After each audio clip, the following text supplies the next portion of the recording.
कार्यक्रम में उपस्थित मध्य प्रदेश के गवर्नर श्री मंगू भाई पटेल, मुख्यमंत्री श्री मोहन यादव जी, अन्य सभी महानुभाव, देवी और सज्जनों, सबसे पहले तो मुझे यहां आने में विलंब हुआ, इसके लिए आप सबकी क्षमा चाहता हूं। विलंब इसलिए हुआ क्योंकि कल जब मैं यहां पहुंचा तो एक बात ध्यान में आई कि आज 10वीं और 12वीं के छात्रों की एग्जाम है और उसका समय और मेरा राजभवन से निकलने का समय क्लैश हो रहा था और उसके कारण संभावना थी कि सिक्योरिटी के कारण अगर रास्ते बंद हो जाए तो बच्चों को एग्जाम देने के लिए जाने में कठिनाई हो जाए और ये कठिनाई न हो, बच्चे सब एक बार अपने एग्जामिनेशन सेंटर पर पहुंच जाए, उसके बाद ही मैं राजभवन से निकलूं, ऐसा मैंने सोचा। उसके कारण मैंने निकलने में ही 15-20 मिनट लेट कर दिया और उसके कारण आप लोगों को जो असुविधा हुई, इसके लिए मैं फिर से एक बार क्षमा मांगता हूं। साथियों, राजा भोज की इस पावन नगरी में आप सभी का स्वागत करना मेरे लिए गर्व की बात है। यहां इंडस्ट्री से विभिन्न सेक्टर्स के अनेक साथी आए हुए हैं। विकसित मध्य प्रदेश से विकसित भारत की यात्रा में आज का ये कार्यक्रम बहुत ही अहम है। इस भव्य आयोजन के लिए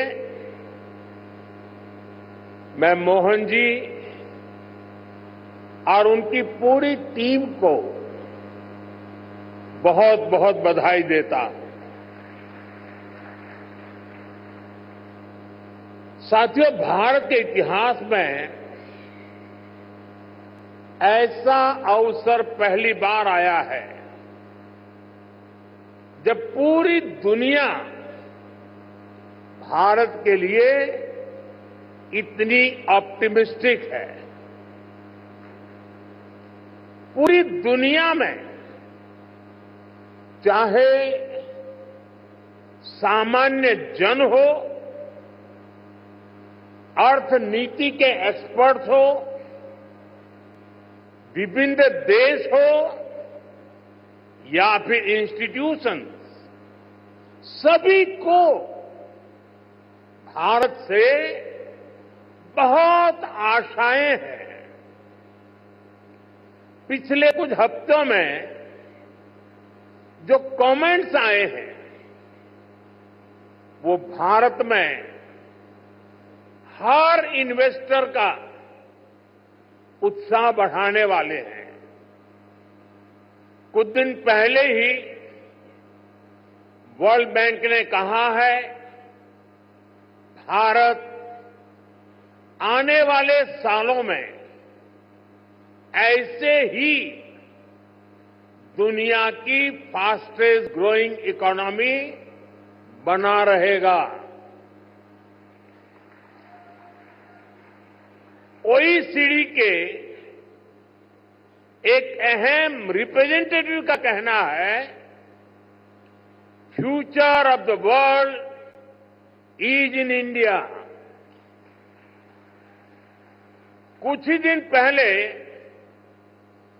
क्लाइमेट चेंज पर यूएन की एक संस्था ने भारत को सोलर पावर की सुपर पावर कहा था।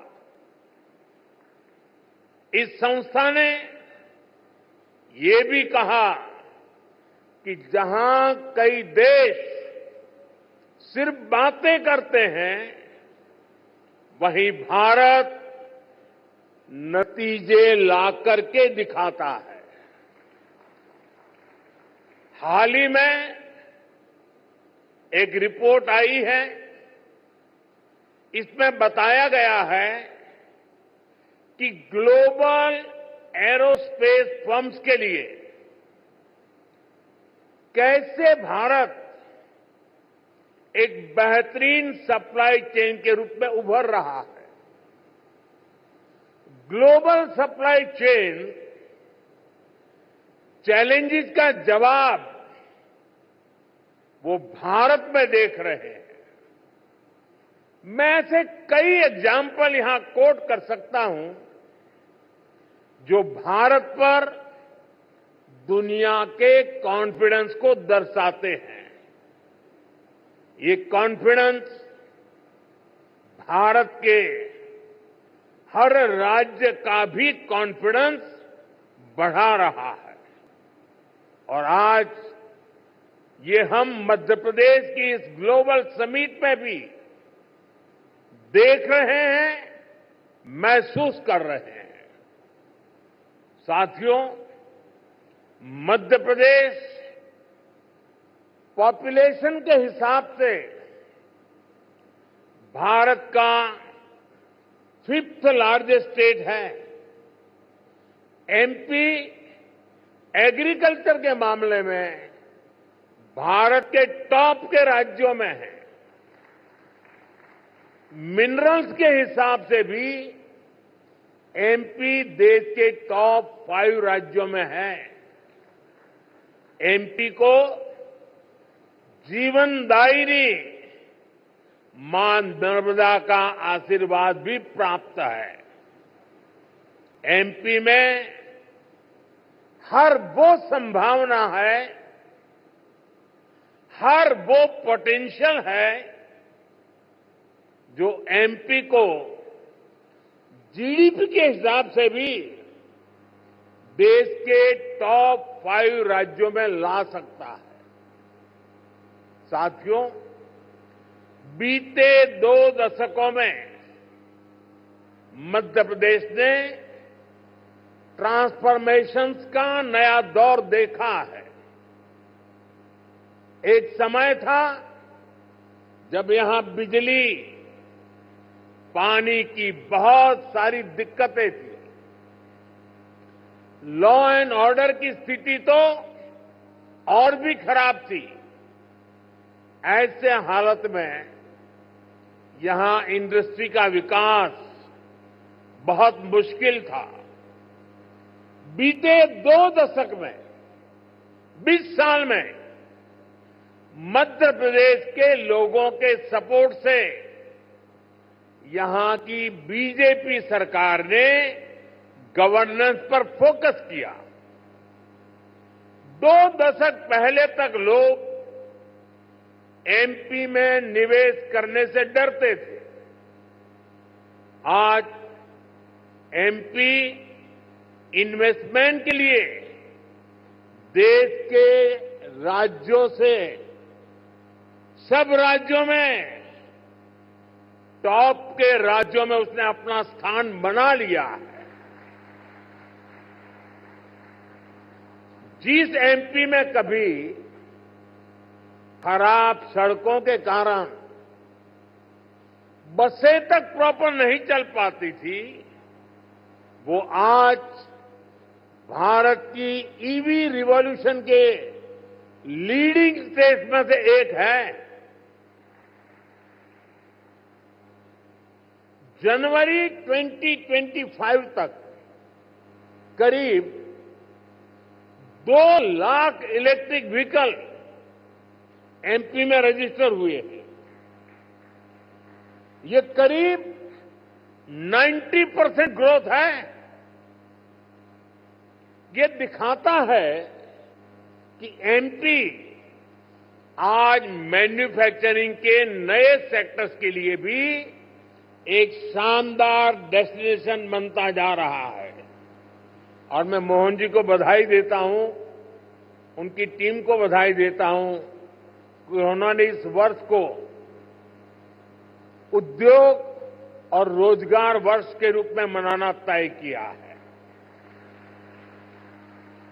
साथियों, बीते दशक में भारत ने इंफ्रास्ट्रक्चर के बूम का दौर देखा है।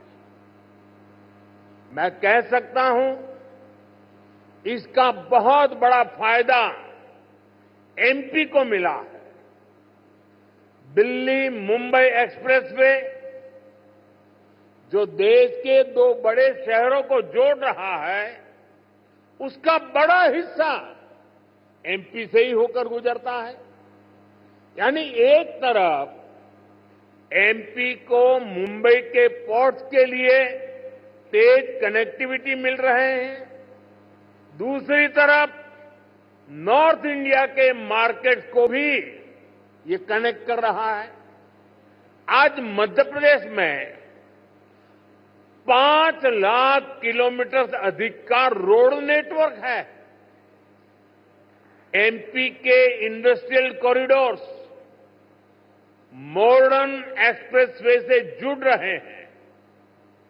यानी एमपी में लॉजिस्टिक्स से जुड़े सेक्टर की तेज ग्रोथ तय है। साथियों, एयर कनेक्टिविटी की बात करें तो यहां ग्वालियर और जबलपुर एयरपोर्ट्स के टर्मिनल्स को भी एक्सपांड किया गया है। और हम यहीं नहीं रुके हैं। एमपी का जो एक बड़ा रेल नेटवर्क है, उसको भी मॉडर्नाइज किया जा रहा है। एमपी में रेल नेटवर्क का 100% इलेक्ट्रिफिकेशन किया जा चुका है। भोपाल के रानी कमलापति रेलवे स्टेशन की तस्वीरें आज भी सबका मन मोह लेती हैं। इसी तर्ज पर एमपी के 80 रेलवे स्टेशनों को अमृत भारत स्टेशन स्कीम के तहत मॉडर्न बनाया जा रहा है। साथियों, बीता दशक भारत के लिए एनर्जी सेक्टर की अनप्रेसिडेंटेड ग्रोथ का रहा है। खासतौर पर ग्रीन एनर्जी को लेकर भारत ने वो कर दिखाया है जिसकी कल्पना तक मुश्किल थी। बीते 10 वर्षों में करीब $70 बिलियन यानी 5 ट्रिलियन रुपये से अधिक रिन्यूएबल एनर्जी सेक्टर में ही इन्वेस्ट हुआ है। इससे पिछले साल ही क्लीन एनर्जी स्पेस में 10 लाख से अधिक जॉब बनी है। एनर्जी सेक्टर के इस बूम का भी एमपी को बहुत लाभ मिला है। आज एमपी पावर सरप्लस है। यहां करीब 31,000 मेगावाट पावर जनरेशन कैपेसिटी है, जिसमें से 30% क्लीन एनर्जी है। रीवा सोलर पार्क देश के सबसे बड़े पार्क में से एक है। अभी कुछ दिन पहले ही ओमकारेश्वर में फ्लोटिंग सोलर प्लांट भी शुरू हुआ है। सरकार द्वारा बिनाय रिफाइनरी पेट्रोकेमिकल कॉम्प्लेक्स पर करीब 50,000 करोड़ रुपए का इन्वेस्टमेंट किया गया है। ये मध्य प्रदेश को पेट्रोकेमिकल्स का हब बनाने में मदद करेगा। मध्य प्रदेश का जो इंफ्रास्ट्रक्चर है, इसको एमपी सरकार आधुनिक पॉलिसीज और स्पेशल इंडस्ट्रियल इंफ्रास्ट्रक्चर से सपोर्ट कर रही है। एमपी में 300 से ज्यादा इंडस्ट्रियल जोन्स हैं। पीथमपुर, रतलाम और देवास में हजारों एकड़ के इन्वेस्टमेंट जोन्स भी डेवलप किए जा रहे हैं।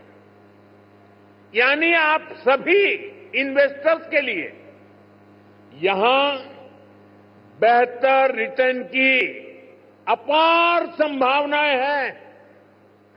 साथियों, हम सभी जानते हैं कि औद्योगिक विकास के लिए वाटर सिक्योरिटी होना कितना जरूरी है।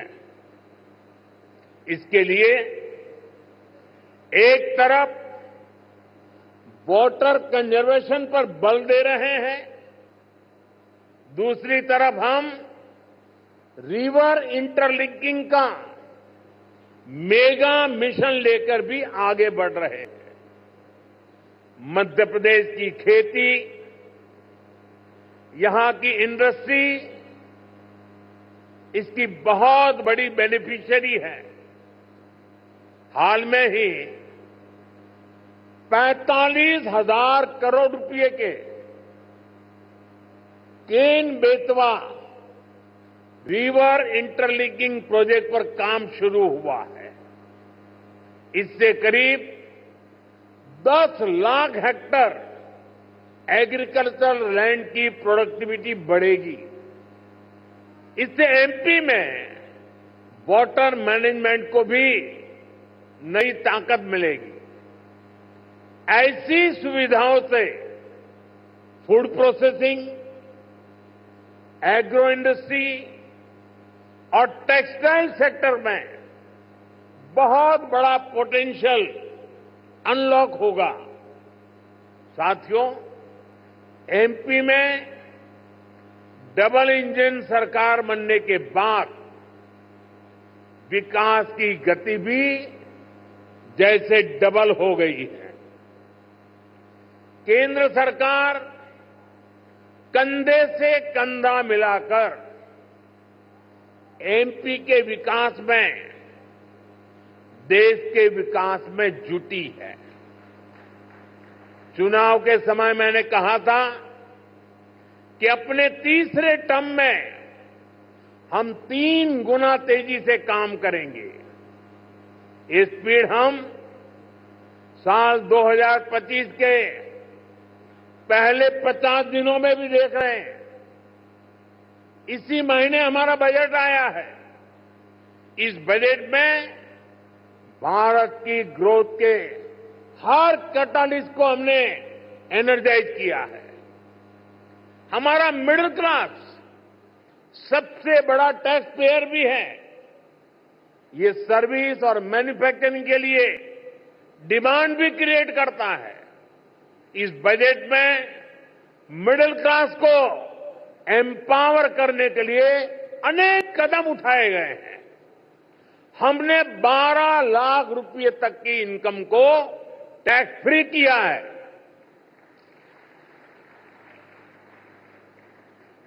टैक्स स्लैब्स को रिस्ट्रक्चर किया है। बजट के बाद आरबीआई ने भी ब्याज दरें घटाई हैं। साथियों, बजट में लोकल सप्लाई चेन के निर्माण पर बल दिया गया है ताकि मैन्युफैक्चरिंग में हम पूरी तरह से आत्मनिर्भर हो सके। एक समय था जब एमएसएमईज के सामर्थ्य को पहले की सरकारों ने सीमित करके रखा था। इसके कारण भारत में लोकल सप्लाई चेन उस लेवल पर विकसित नहीं हो पाई।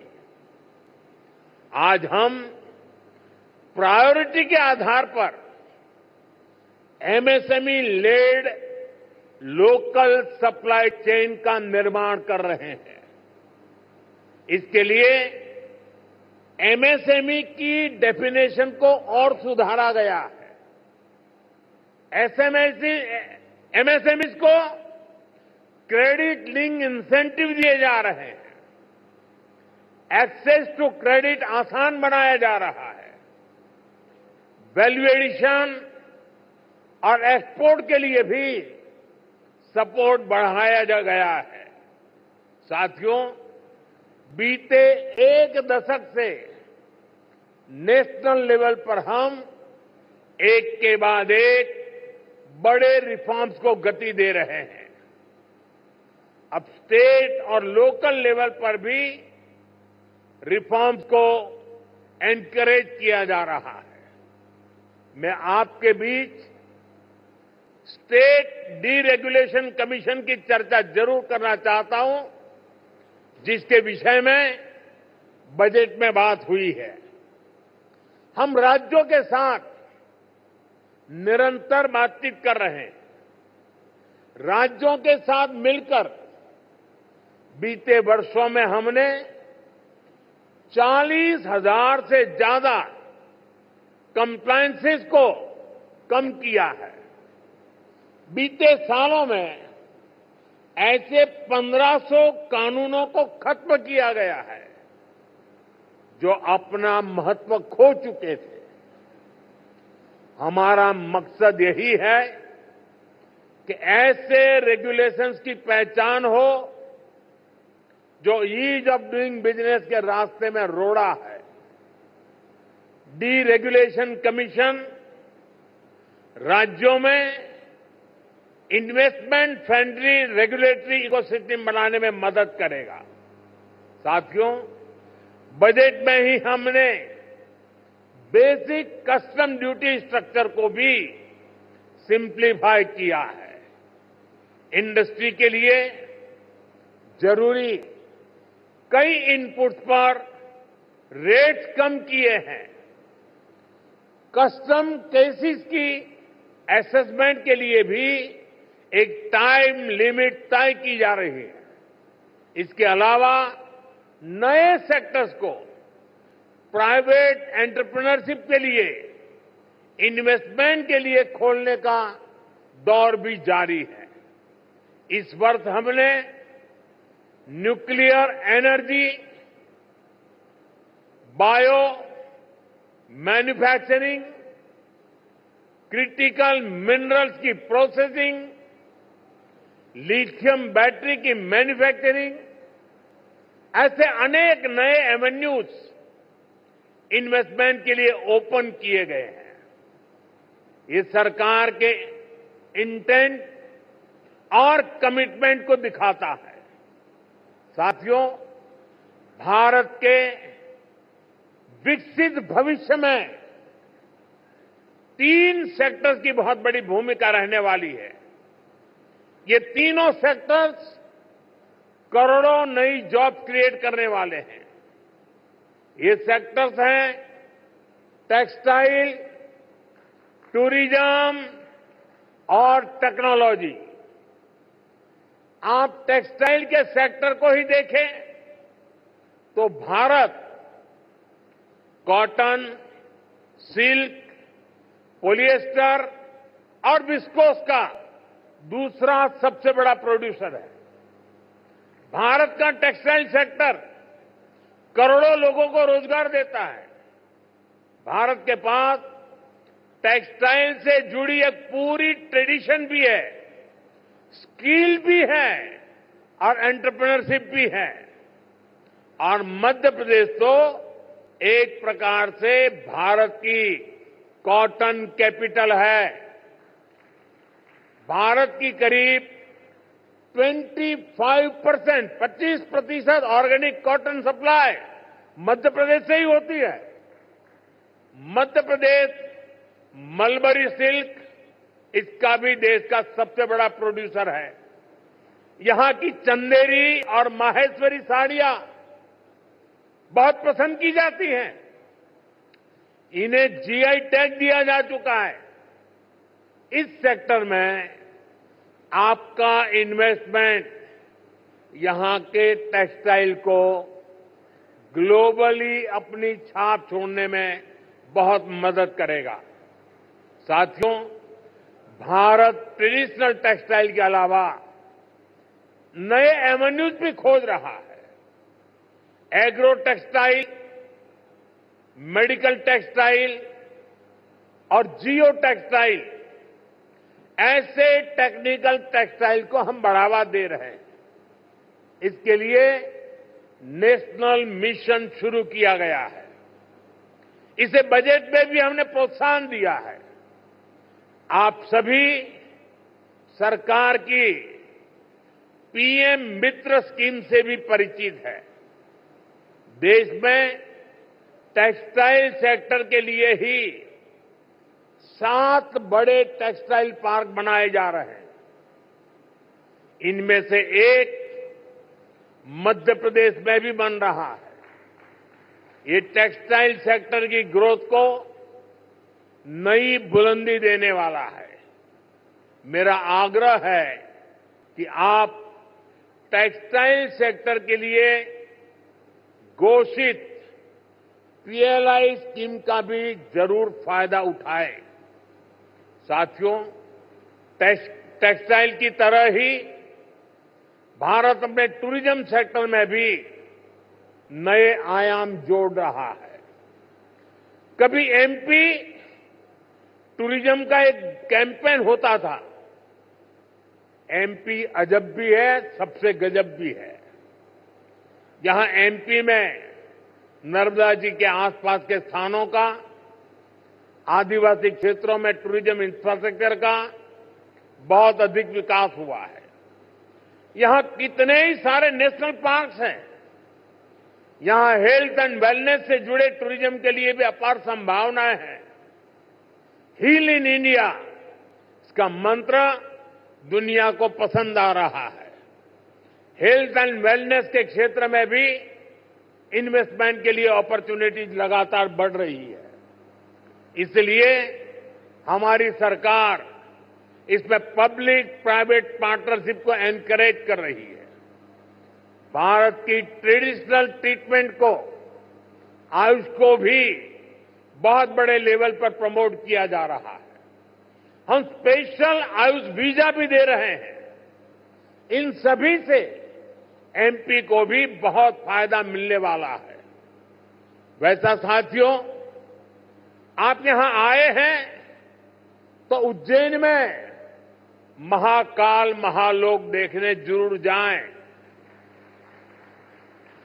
आपको महाकाल का आशीर्वाद भी मिलेगा और देश टूरिज्म और हॉस्पिटैलिटी सेक्टर को कैसे एक्सपांड कर रहा है, इसका अनुभव भी मिलेगा।